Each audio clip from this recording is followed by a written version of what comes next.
بسم اللہ الرحمن الرحیم۔ السلام علیکم ناظرین، آپ لوگوں نے من و سلویٰ کا نام کہیں نہ کہیں تو ضرور سنا ہوگا۔ یہ ایک ایسا عجیب و غریب اور کرشمائی کھانا ہے جو قوم بنی اسرائیل کے لیے جنت سے ڈائریکٹ ہماری زمین پر اترا تھا۔ جنت سے اترنے والا ایک ایسا کھانا جس کا ذکر مسلمانوں کی سب سے مقدس کتاب قرآن پاک اور اس کے علاوہ یہودیوں اور عیسائیوں کی دھارمک کتابوں میں تو ڈیٹیل کے ساتھ نظر آتا ہے، بلکہ اگر آپ لوگ گہرائی کے ساتھ دیکھیں گے تو اس کا ذکر اور اشاروں میں جو ہندوستانی مذہب ہیں جیسا کہ ہندو یا بدھ مت وغیرہ، ان کی کتابوں میں بھی دکھائی دیتا ہے۔ اب سوال یہ ہے کہ آخر یہ من و سلویٰ کیا ہے اور جنت سے یہ کھانا ہماری زمین پر کب، کیسے اور کیوں اترا تھا؟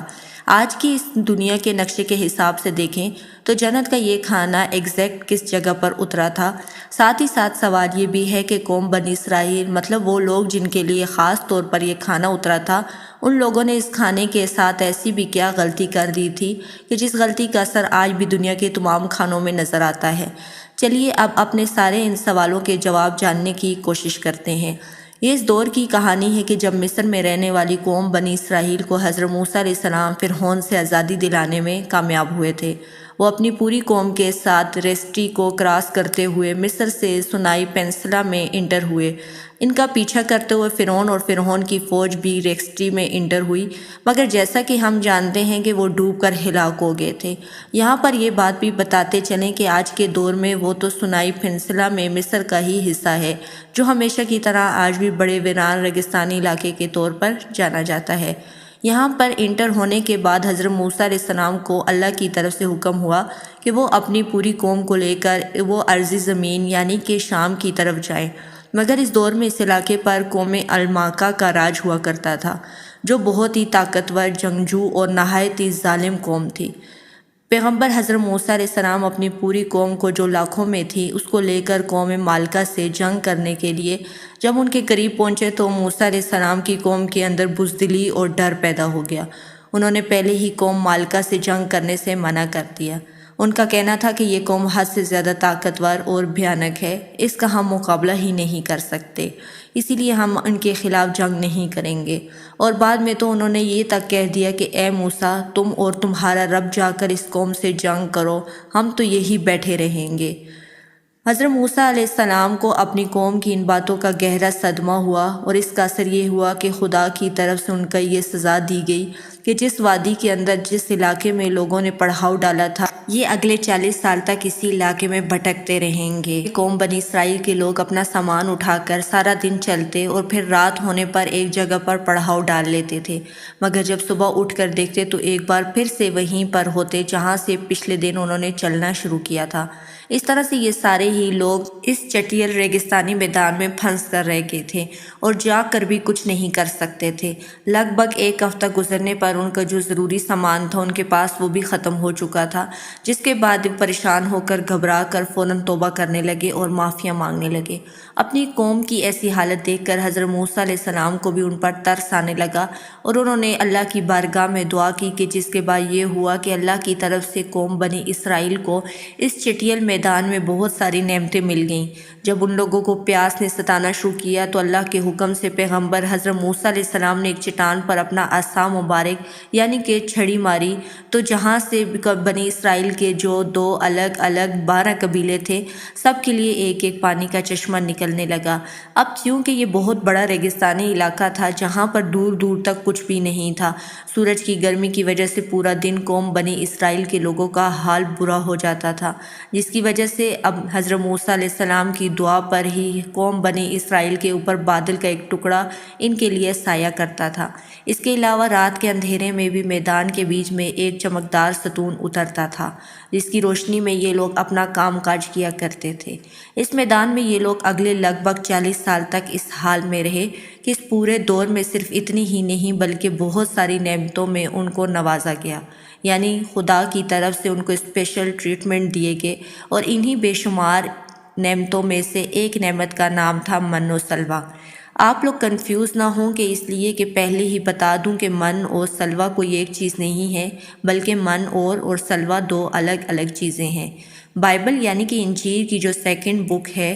بک آف اسٹوارز، اس میں لکھا ہے کہ جب وہ شبنم سوکھ گئی تو انہوں نے دیکھا کہ میدان میں کوئی چھوٹی چھوٹی گول سی چیز پڑی ہے جیسے پالک کے دانے ہوتے ہیں۔ بنی اسرائیل کہنے لگے من یعنی یہ کیا ہے؟ موسیٰ علیہ السلام نے جواب دیا کہ یہ وہی خاص غذا ہے جو اللہ نے تم کو کھانے کے لیے دی ہے۔ اس سے پہلے کہ تم کو آزمائش میں ڈالا تم کو بھوکا رکھا، اور پھر یہ من کہ جس کو تم اور تمہارا باپ دادا نہیں جانتے تھے کھانے کے لیے دیا، تاکہ تم کو سکھائے کہ انسان صرف روٹی پر ہی زندہ نہیں رہتا۔ دراصل ناظرین کرام یہ وہ من تھا جو دراصل ایک شبنم بھی گوند تھی جو ہر دن وہاں پر آس پاس میں موجود چھوٹے بڑے پیڑوں کے پتوں پر جمع ہو جاتا تھا، جس کو صرف یہ لوگ وہاں سے اٹھا کر کھا لیا کرتے تھے، اور اس کا ذائقہ یعنی کہ اس کا ٹیسٹ بھی شہد کی طرح ہوتا تھا۔ یہ ہر دن ایک بندے کے حساب سے لگ بھگ 4 کلو ہوتا تھا۔ یہ خاص غذا ہر دن بالکل صبح سویرے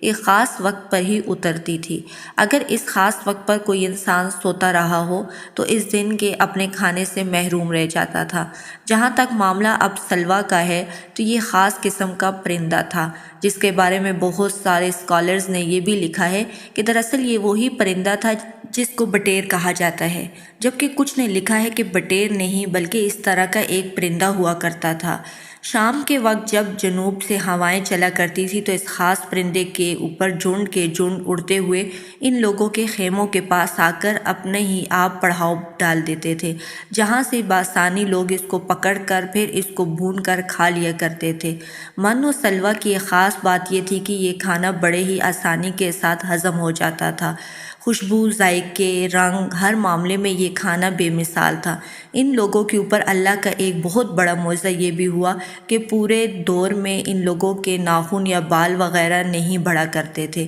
بدن پر موجود کپڑے بھی نہ پھٹا کرتے تھے اور نہ ہی میلے ہوا کرتے تھے۔ یہاں تک کہ اس دور میں جو نئے بچے پیدا ہوتے تھے وہ بھی اپنے بدن پر قدرتی طور پر ایک لباس لے کر پیدا ہوا کرتے تھے، جو لباس اس انسان کے بڑے ہونے کے ساتھ ساتھ خود بھی بڑھتا چلا جاتا تھا۔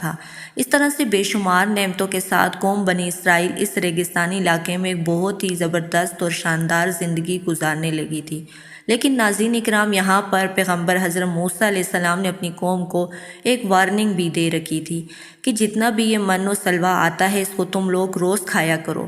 کبھی کبھی اگلے دن کے لیے اس کو بچا کر نہیں رکھنا۔ لیکن وارننگ کے باوجود بھی وہاں پر کچھ ایسے لوگ موجود تھے جن کے دماغ میں ہمیشہ یہی چلتا رہتا تھا کہیں ایسا نہ ہو کہ کسی دن یہ من و سلوہ اترے ہی نہ، جس کی وجہ سے اس چٹیل ریگستانی علاقے میں ہم لوگ فوراً مر جائیں گے۔ اسی ڈر سے ان لوگوں نے چھپکے سے اس میں تھوڑا بہت کل کے لیے بچا لیا۔ ایسا کرنا تھا کہ پھر ایک نبی کی نافرمانی کرنے کی وجہ سے ایسی نحوست پھیلی کہ جو کھانا ان لوگوں نے کل کے لیے بچا رکھا تھا وہ تو سڑا ہی سڑا، ساتھ ساتھ یہ کرشمائی کھانا آگے کے لیے اترنا بھی بند ہو گیا۔ اس سے ریلیٹڈ آخری پیغمبر یعنی حضرت محمد صلی اللہ علیہ وآلہ وسلم کی ایک حدیث بھی ہے جس میں انہوں نے کہا ہے کہ اگر بنی اسرائیل نہ ہوتے تو کھانا کبھی نہ خراب ہوتا نہ ہی گوشت سڑتا، جو کہ کھانے کو خراب کرنا اور گوشت کا سڑنا اسی تاریخ سے شروع ہوا،